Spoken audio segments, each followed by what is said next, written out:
Dictation शुरू होगा 5 second बाद। इमारतें, चित्र तथा किताबें।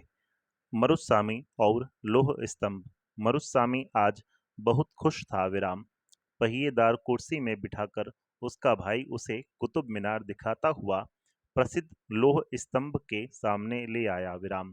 धूल भरे पथरीले रास्तों से रैंप के सहारे यहाँ तक आना काफी मुश्किल था।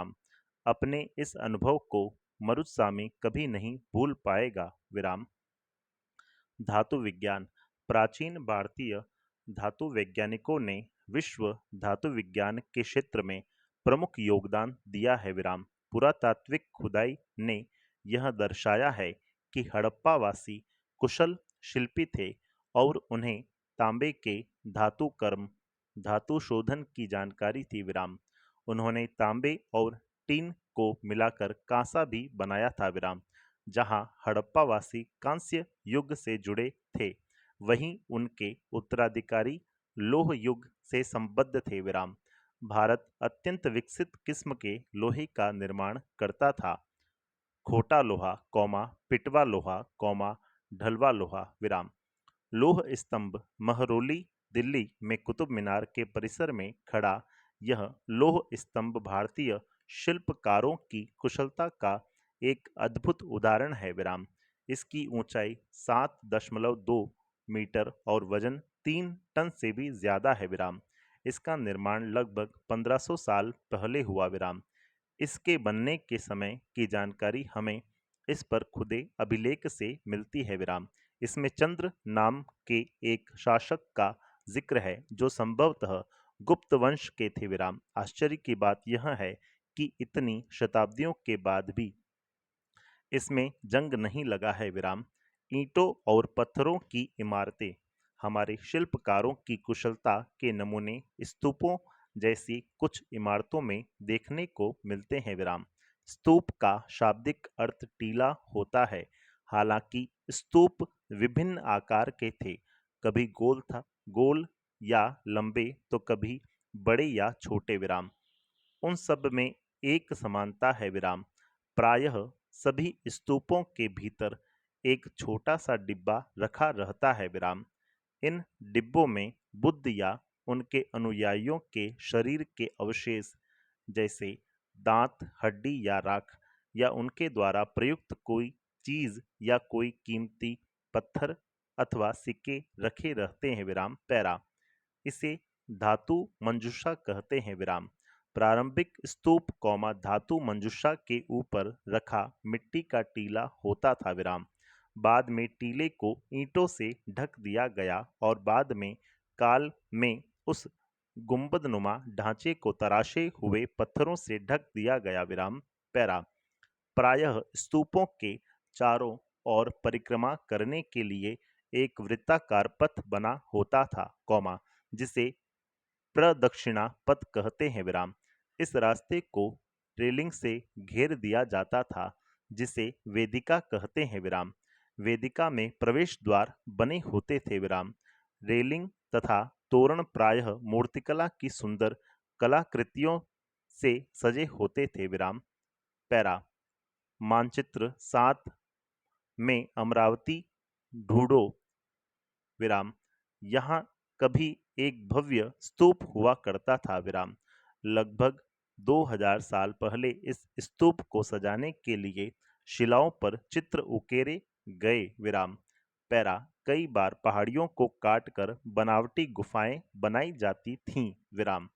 इस तरह की कई गुफाओं को मूर्तियों तथा चित्रों द्वारा सजाया जाता था। पैरा। इस काल में कुछ आरंभिक हिंदू मंदिरों का भी निर्माण किया गया। इन मंदिरों में विष्णु, शिव तथा दुर्गा जैसे देवी देवताओं की पूजा होती थी। मंदिरों का सबसे महत्वपूर्ण भाग गर्भगृह होता था, जहां मुख्य देवी या देवता की मूर्ति को रखा जाता था। इसी स्थान पर पुरोहित धार्मिक अनुष्ठान करते थे और भक्त पूजा करते थे। अक्सर गर्भगृह को एक पवित्र स्थान के रूप में दिखाने के लिए, भीतर गांव जैसे मंदिरों में उसके ऊपर काफी ऊंचाई तक निर्माण किया जाता था, जिसे शिखर कहते थे, शिखर निर्माण के कठिन कार्य के लिए सावधानी से योजना बनानी पड़ती थी, अधिकतर मंदिरों में मंडप नाम की एक जगह होती थी, यह एक सभागार होता था, जहां लोग इकट्ठा होते थे, पैरा मानचित्र 7 में महाबलीपुरम और एहोल को ढूंढो, इन शहरों में पत्थरों से बने कुछ उत्कृष्ट मंदिर हैं, उनमें से कुछ यहाँ दिखाए गए हैं, बाएं ऊपर उत्तर प्रदेश के भीतर गांव का एक आरंभिक मंदिर, यह लगभग 1500 साल पहले पक्की ईंट और पत्थरों से बनाया गया था, दाएं ऊपर महाबलीपुरम के एकाश्मिक मंदिर, इनमें से प्रत्येक मंदिर एक ही विशाल पहाड़ी को तराशकर बनाया गया है, इसीलिए इन्हें एकाश्म कहा गया है, ईंटों से बनाए जाने वाले मंदिरों से यह बिल्कुल भिन्न होते थे, ईंट से बनी इमारतों में नीचे से ईंटों की एक एक तह जोड़ते हुए उसे ऊपर की ओर ले जाते हैं, जबकि चट्टान तराश कर बनाए जाने वाले मंदिरों को पत्थर काटने वाले ऊपर से नीचे के क्रम में बनाते हैं, पैरा इन मंदिरों को बनाते समय पत्थर काटने वालों को किन समस्याओं का सामना करना पड़ता होगा, इसकी सूची बनाओ, दाएं एहोल का दुर्गा मंदिर, यह लगभग 1400 साल पहले बनाया गया था, बाएं उड़ीसा का जैन मठ, एक पहाड़ी को खोदकर इस 2 मंजिली इमारत को बनाया गया है, कमरों के प्रवेश द्वारों को ध्यान से देखो, इनमें जैन भिक्षु रहते और ध्यान करते थे, पृष्ठ 13 पर दिए चित्र और यहाँ दिखाई गए गुफाओं में क्या अंतर है, प्रश्नवाचक। नीचे राष्ट्रीय संग्रहालय, नई दिल्ली से एक मूर्ति का चित्र, क्या तुम यहाँ देख पा रहे हो कि किस प्रकार गुफाओं की खुदाई की गई होगी, प्रश्नवाचक। स्तूप तथा मंदिर किस तरह बनाए जाते थे, प्रश्नवाचक। स्तूपों तथा मंदिरों को बनाने की प्रक्रिया में कई अवस्थाएं आती थीं, इसके लिए काफी धन खर्च होता था, इसलिए आमतौर पर राजा या रानी ही इन्हें बनवाने का निश्चय करते थे, पहला काम, अच्छे किस्म के पत्थर ढूंढकर शिलाखंडों को खोदकर निकालना होता था, फिर मंदिर या स्तूप के लिए सोच विचार कर तय किए गए स्थान पर शिलाखंडों को पहुंचाना होता था, यहाँ पत्थरों को काट छाट कर तराशने के बाद खंभों, दीवारों की चौखटों, फर्शों तथा छतों का आकार दिया जाता था, इन सब के तैयार हो जाने पर सही जगहों पर उन्हें लगाना काफी मुश्किल का काम था,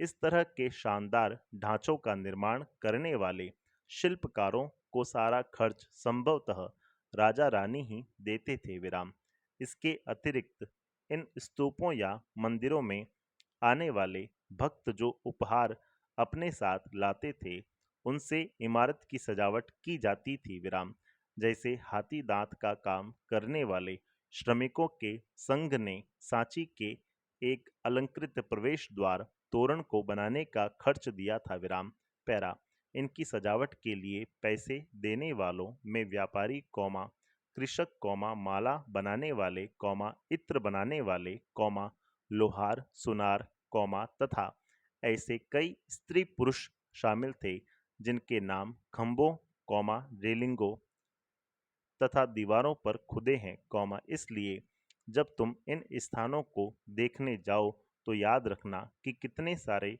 लोगों ने इन्हें बनाने और सजाने में अपना योगदान दिया था, चित्रकला, मानचित्र 7 में अजंता को ढूंढो, यह वह जगह है, जहां के पहाड़ों में सैकड़ों सालों के दौरान कई गुफाएं खोदी गई विराम। इनमें से ज्यादातर बौद्ध भिक्षुओं के लिए बनाए गए विहार थे। संपूर्ण विराम।